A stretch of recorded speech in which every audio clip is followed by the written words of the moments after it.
Bonjour à tous, on se retrouve pour une nouvelle vidéo aujourd'hui.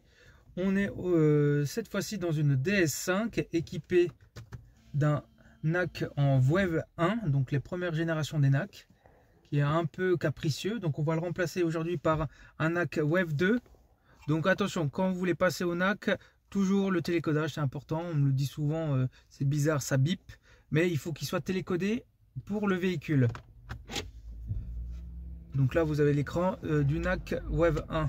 On reconnaît la façade multifonction au NAC avec le drive, la navigation média, téléphone, web et setup, et pas les touches radio qui sont ici présentes pour le RT6. Savoir que cette même façade est la même pour SMEC+, NAC Wave 1 et NAC Wave 2. Donc là, pour le montage du NAC, on va avoir besoin d'outils de démontage en plastique ainsi qu'un tournevis Torx de 20. Alors, pour commencer, on va mettre la boîte sur le N pour nous faire le maximum de place. Pensez bien à mettre le frein de parking avant, bien sûr. Et ensuite, on va venir faire levier tout du long de la console centrale pour la déclipser.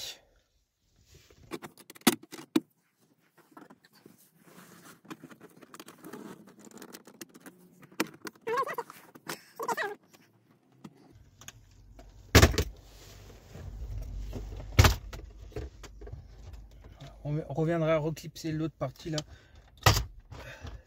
qui n'était pas censée partir. Donc là maintenant on va retirer le cache tout autour du sélecteur de commande de vitesse. C'est glipsé par en dessous. Hop, voilà, et on va venir le rentrer à l'intérieur. Comme ça on va pouvoir libérer l'ensemble de la console centrale.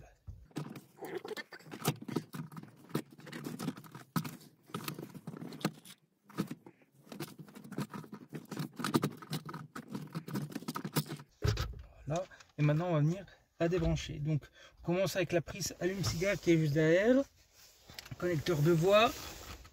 On appuie sur le gros téton à ce niveau là au bout, et on vient tirer après le connecteur. Donc là ça c'est déjà fait. Hop. Et maintenant on va retirer les connecteurs au niveau de la prise pour le frein de stationnement électrique et pour les commandes de vitres. Donc on appuie sur le petit loquet et après on vient faire déverrouiller la bague et la console centrale est déverrouillée. On va maintenant retirer les deux vis qui sont en partie basse de la façade multifonction. Je vais vous éclairer, vous allez mieux voir. Qui sont juste là en bas, les deux vis. On les retire avec le tournevis en Torx 20.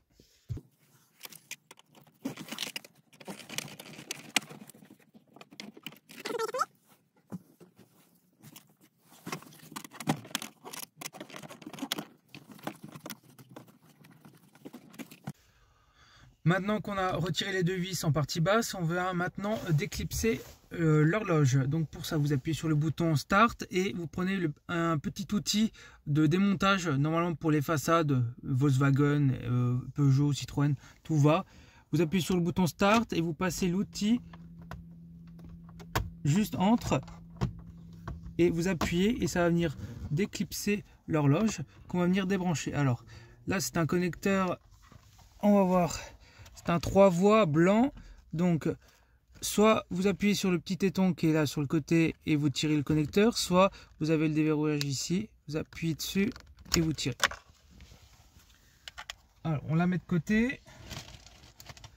On vient maintenant accéder à la vis qui est juste derrière au bout de mon doigt. Donc toujours du Torx 20. Maintenant qu'on a retiré l'horloge qui était là, avec le petit comment on pourrait appeler ça, le petit agrafe qui est là juste en bas, qui nous embêtait et qu'on a retiré la vis, on vient maintenant insérer la clé déverrouillage à droite dans le trou, juste en dessous de l'aérateur. On vient pousser et après on tire l'ensemble de la façade multifonction et elle vient sans trop de mal ou pas. Alors, une fois qu'on a retiré l'ensemble, on vient maintenant la débrancher. Donc, vous avez déjà un petit connecteur, un 6 voies noir. Donc, on appuie sur le côté, là, c'est côtelé, appuie fort et on débranche. Ensuite, on a, ça doit être un 16 voies bleu. Alors, on appuie sur le côté où c'est côtelé, on va faire tourner le loquet. Et là, on a débranché la façade multifonction qu'on peut mettre de côté. On vient maintenant déposer le lecteur CD pour avoir un maximum d'aisance et de place. Donc du Torx en 20. L'écran, dans notre cas, on n'a pas besoin d'y toucher, vu que c'est un écran pour NAC. Tous les écrans pour NAC sont les mêmes. Si vous avez un SMEC+, il faudra évidemment changer l'écran. Si vous avez un RT6, il faudra forcément changer l'écran. À savoir que dans le cas du RT6, le lecteur CD est englobé avec le récepteur télématique. Donc si vous avez un véhicule DS5 en phase 1 avec un RT6 et que vous voulez garder la fonction lecteur CD, il faudra rajouter le lecteur CD avec le faisceau. Parce que là, dans votre cas, vous n'aurez qu'une partie, un autoradio ici, avec le lecteur CD qui sera intégré. Donc là, dans notre cas, vu que c'est un NAC Wave 1, on aura juste à remplacer le NAC en partie basse. Donc on retire le lecteur CD, on vient de le débrancher. Le même connecteur assez similaire que celui de la façade multifonction. Donc on appuie sur le petit loquet et on permute. Hop, on met le lecteur CD de côté. Maintenant on vient retirer le NAC. 2 vis en Torx.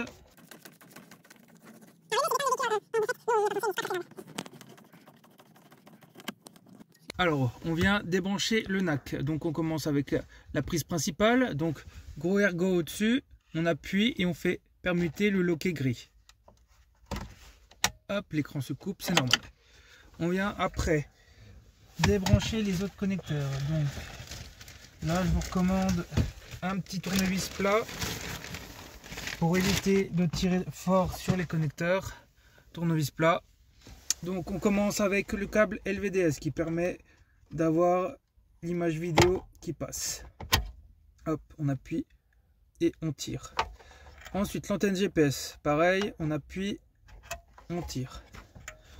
On arrive ensuite sur le verre. Alors le verre, lui, c'est l'USB pour le BTA, le boîtier télématique autonome qui permet la gestion des services connectés. TomTom Connect par exemple. Ensuite, on a le câble USB en bleu.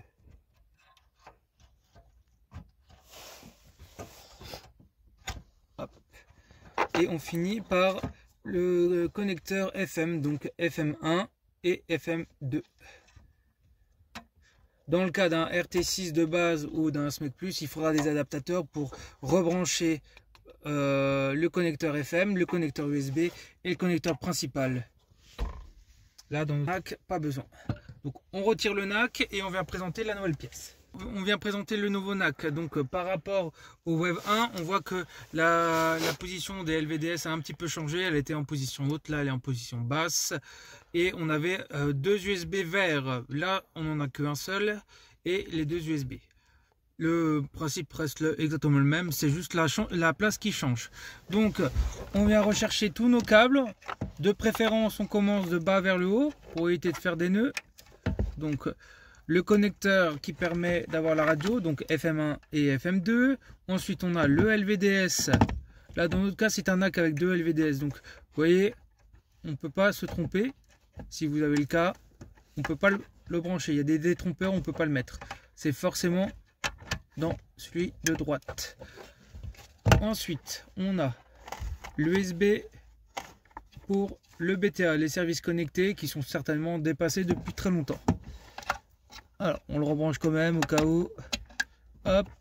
Ensuite notre câble USB, on le branche, attention, on regarde bien l'ordre. USB 1, USB 2. USB 1 est le seul à permettre Android Auto et Apple CarPlay. Si vous mettez votre USB ici sur USB 2, vous aurez de la charge, du data transfert si vous mettez une clé USB, mais pas Android Auto ni Apple CarPlay. Donc que ici, je le répète bien parce que on me le fait souvent la remarque et les gens ne regardent pas assez bien la vidéo. Donc là, on va pas se tromper. Donc là, on branche USB 1. Ensuite, on pense à remettre notre antenne GPS. Hop. Dans le cas de ce NAC, on a le orange en cas de présence de DAB. Là, c'est pas le cas, mais on peut toujours le rajouter si besoin. Et au final, on vient mettre notre connecteur principal. Donc, on le présente et on fait basculer le loquet. Alors, maintenant, on a juste à remettre en place et vous voyez, il commence déjà à s'allumer. Alors là, c'est le moment où on va faire le test. Une fois que le NAC est démarré et qu'on n'a pas encore tout remis, pour éviter s'il y a un souci, on n'est pas obligé de tout démonter. Donc là, on peut tout tester. Donc on le laisse juste bien démarrer et on regarde si tous les paramètres sont conformes à celui du véhicule d'origine. Alors je le répète encore une fois, si vous achetez un NAC, attention au télécodage. Parce qu'il y en a beaucoup qui se font avoir et qui attendent d'avoir un télécodage alors que pas du tout. C'est très rare de l'avoir, voire jamais.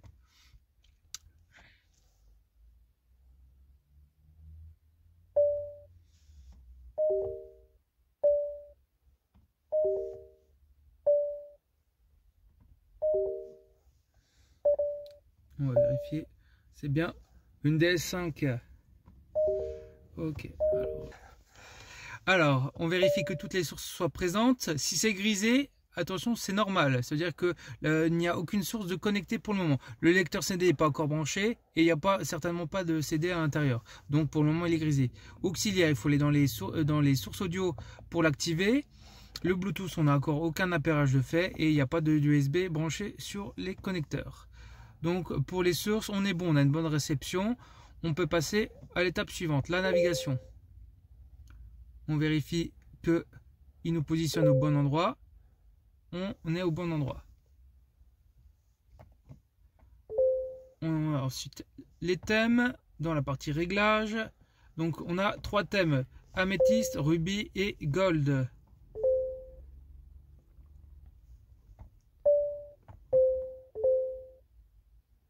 Le violet, le rouge et le doré. Alors, comme dans notre cas, on a un NAC d'occasion, on va dans Options, on va dans Administration Système, Paramètres d'usine, Réinitialiser, et on réinitialise le tout pour éviter d'avoir les informations du précédent propriétaire.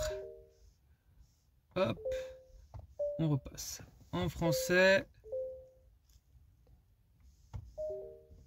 et on est bon. Alors dans les options, on a également tout ce qui est réglage audio. Si vous avez l'option Denon par exemple, vous pourrez régler la répartition du son avec le caisson, le son et tous les autres paramètres comme le réglage audio. Téléphone pour la partie connectée avec votre téléphone. Bon, ça on le fera plus tard. Si vous avez un téléphone sous Android, vous le branchez directement via la prise USB et vous en lancez Android Auto, ça fera l'appairage direct. Donc là on passe à la suite. Donc là Apple CarPlay, Android Auto et ordinateur de bord. Dans notre cas, on n'a pas de véhicule hybride. Sinon on rajoute le menu hybride avec les consommations électriques.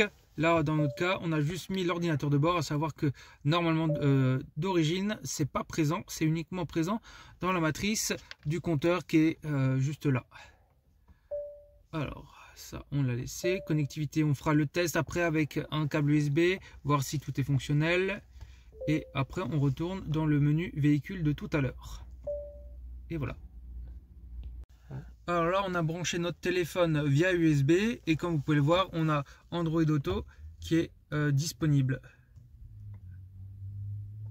Et il faut juste repartir vu que là, on n'a pas accès pour le moment aux touches. Vous voyez, application, Android Auto et on est sur Android Auto directement. Alors, on a remis en place le nouveau NAC avec les 2 vis. On a remis également le lecteur CD. Avec ces 2 vis, on n'oublie pas son connecteur bleu qui est juste derrière. Et maintenant, on va pouvoir venir remettre la façade multifonction et on rebranche bien les deux connecteurs, le bleu et le noir qui est juste là pour le bouton démarrage. C'est parti. Maintenant qu'on a remis la façade multifonction, on vient remettre les 3 vis, donc celle qui est derrière l'horloge, et on vient également remettre les 2 vis qui sont en bas de la façade multifonction. Une fois que c'est fait, on remet la petite horloge et on la branche. Alors maintenant qu'on a refixé l'horloge, la façade multifonction en partie basse, on vient replacer la la console centrale. Donc exactement comme au montage, mais dans le sens inverse. On va la représenter et après c'est juste clipser tout le long. On n'oubliera pas de rebrancher. Alors on a remis la console centrale. Alors petit conseil pour la remettre plus facilement, vous commencez vers le côté avec le bouton de frein de stationnement, ce sera plus simple pour aligner tout le reste. Et maintenant on peut venir démarrer le véhicule.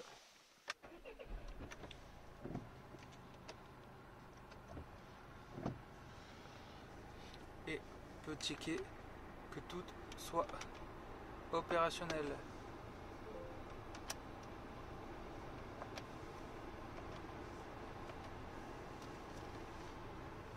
Merci d'avoir regardé cette vidéo et je vous dis à la prochaine pour une autre, sûrement sur une autre voiture encore. Merci à tous.